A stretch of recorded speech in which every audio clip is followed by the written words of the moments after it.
نزلنا الذكر وإنا له لحافظون. بسم الله الرحمن الرحيم. السلام عليكم ورحمة الله وبركاته. La paix soit sur vous.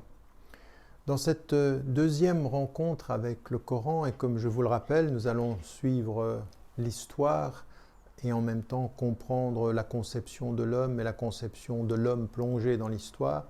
Nous avons vu lors du précédent commentaire de ce verset où les anges questionnent Dieu sur son intention finalement de mettre l'homme ou de créer l'homme sur la terre. Ils ont relevé une chose avant même la création, qui était qu'il allait corrompre la terre et répandre le sang.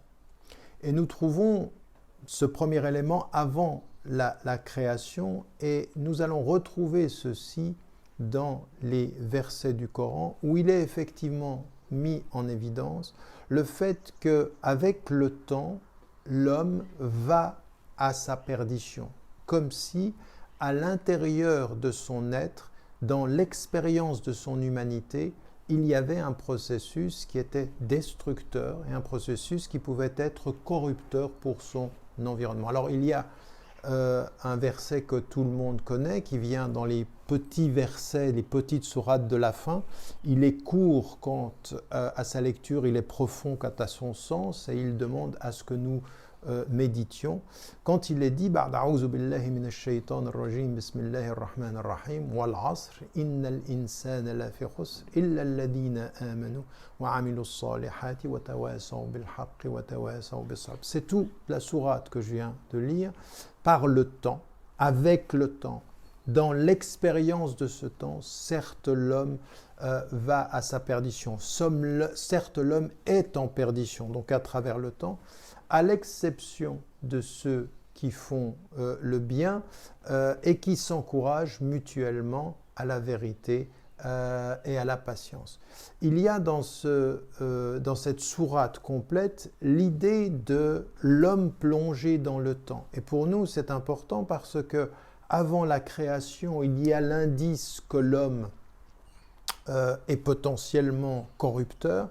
Et il y a dans ce verset, dans cette sourate, le rappel de notre situation d'être humain. Alors, la première question qui se pose, c'est une question fondamentale qu'on trouve dans la tradition musulmane, mais qu'on trouve aussi dans toutes les philosophies. À savoir, est-ce que finalement l'homme est bon ou est-ce que l'homme il est mauvais? Est-ce que nous sommes par nature mauvais? Est-ce que nous sommes par nature bons? Tout porterait à croire, en lisant ces versets, que nous sommes mauvais et que quelque chose de mauvais nous habite. En fait, ce n'est pas exactement ceci. Et dans cette discussion, vous savez que c'est une discussion qui est ancienne, on la retrouve dans l'ancienne philosophie grecque, on la trouve à travers le Moyen-Âge, et on la trouve même chez les plus modernes. C'est une discussion qu'il y a entre Hobbes et Rousseau dans la tradition française, et c'est une discussion que nous trouvons chez les auteurs, chez les philosophes anciens. Ça traverse l'histoire, comme ça traverse d'ailleurs les religions. On le trouve dans la tradition juive et dans la tradition chrétienne. On trouve même ceci dans l'ancienne tradition confucéenne, à savoir est-ce que l'homme est bon, est-ce que l'homme est mauvais, et que vous aviez des débats très très difficiles sur cette question-là. Dans la tradition musulmane, on a ces mêmes débats. On trouve ceci chez les juristes, chez les philosophes, chez les penseurs de la mystique musulmane. Comment définir l'homme? Il n'y a pas qu'une seule réponse, si ce n'est qu'il y ait des lignes qui restent, qui nous permettent de comprendre une certaine conception de l'homme. En fait, il y a en nous un don essentiel, nous en reparlerons, qui est celui qui nous vient du divin, de notre nature, et à partir de ce qui est en nous, il va y avoir le choix de l'humain.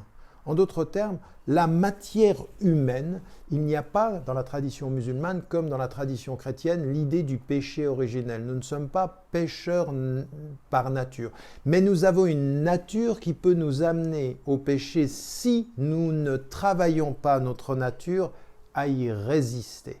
Et ça, c'est important parce que, en fait, toute la morale de l'islam n'est pas sur ce qui est, elle est sur ce que l'homme en fait. Nous ne sommes pas bons ou mauvais par nature, mais nous allons devenir mauvais si nous laissons la nature prendre le dessus sur notre conscience, et nous allons devenir bons si notre conscience prend le dessus sur la nature qui est la nôtre. En fait, notre nature, si on la laisse aller à ce qu'elle est, elle va être comme une nature sans éducation, comme un enfant que vous voyez qui, quand il a des jouets, c'est à lui, que les choses lui appartiennent. C'est par l'éducation qu'il apprend le partage, c'est par l'éducation qu'il apprend l'écoute, c'est par l'éducation qu'il apprend la communication. Et là, c'est essentiel pour nous de nous souvenir de cela, parce que c'est exactement ce que disent les versets même de ce que je viens de citer. « Illa alladhina amanu wa amilu salihat » à l'exception d'eux. Donc les hommes vont à leur perdition, à l'exception de ceux qui, en l'occurrence, vont se maîtriser, vont faire un travail sur eux-mêmes, vont éduquer la nature qui peut leur échapper pour devenir un être qu'ils vont former, qu'ils vont façonner, qu'ils vont habituer au bien et à résister au mal. Donc il y a un travail humain qui est nécessaire de ce point de vue-là. Donc, en fait, c'est une mauvaise question de savoir est-ce que tu es bon ou mauvais par nature. La vraie question est qu'est-ce que tu fais de toi? Est-ce que la foi qui est en toi va te permettre de travailler sur toi pour devenir un être meilleur, tout en reconnaissant qu'il faut que l'on s'en remette à Dieu pour qu'il nous aide à être meilleurs. Donc, le sens d'un travail sur soi avec beaucoup d'humilité, mais avec beaucoup d'exigence par rapport à ce qui serait une autre façon de vivre avec son naturel et laisser le naturel prendre le dessus sur nous. Ça, ce sont des enseignements spirituels qui sont importants parce que finalement, ça nous renvoie à la relation que nous avons à nous-mêmes. Mais ce n'est pas tout. Il y a aussi, bien entendu, la relation que nous avons avec l'environnement, de la façon dont nous sommes avec nous-mêmes, dont nous réussissons à nous maîtriser. Il va y avoir une relation, un impact, une conséquence sur l'environnement autour de nous. On trouve ceci dans le Coran qui est expressément dit dans ce que l'homme va faire de la nature, ce qu'il va briser, détruire, et rappelons dans ce sens ce que disaient au début de la création les anges dans leur questionnement. La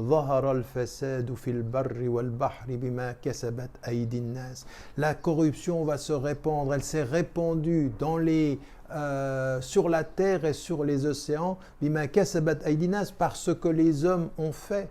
En d'autres termes, ce que nous comprenons, ce que nous voyons aujourd'hui, ce manque de respect, cette façon de traiter et de maltraiter la nature dans la destruction, dans ce que l'on sait aujourd'hui du réchauffement de la planète, de notre utilisation des ressources, de la destruction de la nature, nous avons répandu la corruption sur la terre. Nous avons répandu le désastre, ce qui produit les catastrophes naturelles. Nous en sommes responsables. Et en fait, la clé telle qu'elle nous est dit ici, c'est pas de savoir si l'homme est mauvais ou bon en soi, c'est de savoir que par la façon dont tu te maîtriseras, tu respecteras la nature.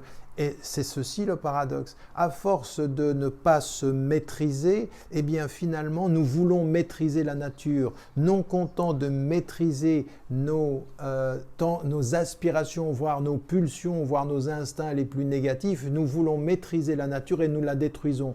Mais si nous faisions le contraire, si nous comprenions ce à quoi nous appelle l'engagement spirituel, la maîtrise de soi ne nous pousse pas à vouloir maîtriser la nature dans la destruction, mais de la respecter dans l'harmonie de la relation. C'est ceci que nous devrions comprendre et c'est ceci que nous enseigne le cheminement spirituel qui nous dit ce qui compte, ça n'est pas comment tu as été fait, ce qui compte dans ton cheminement, c'est ce que tu fais de toi dans la foi, dans la conscience, dans la dignité et comment tu traites l'environnement autour de toi. Donc il y a une vraie potentialité à la destruction et à la corruption, mais il y a une vraie possibilité, une réelle capacité, un véritable souffle en nous qui nous permet le meilleur, une meilleure maîtrise de soi et le respect de soi-même, des